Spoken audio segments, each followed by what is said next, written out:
Alors, à tous les prétendants, j'ai ici rédigé une lettre à votre attention afin que vous sachiez ce que je recherche. Quel homme vous devez être pour mériter mon cœur. Cette lettre se nomme La voix royale de mon cœur.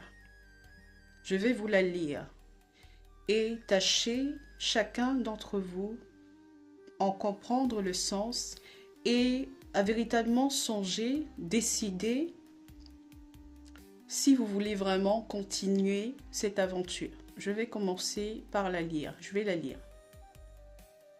La voix royale de mon cœur.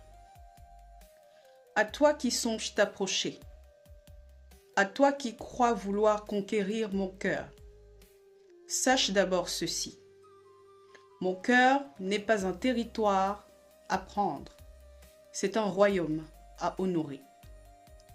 Je ne veux pas d'un homme qui est incapable d'assumer ses choix aux yeux du monde. Je ne veux pas d'un homme qui m'assume dans l'ombre, mais pas dans la lumière.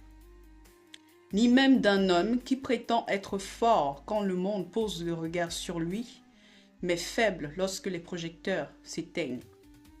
Car moi, ce dont j'ai besoin, c'est d'un homme fort dans l'ombre comme dans la lumière. Qu'est-ce que j'entends par homme fort? Un homme fort, c'est un homme qui accepte sa vulnérabilité.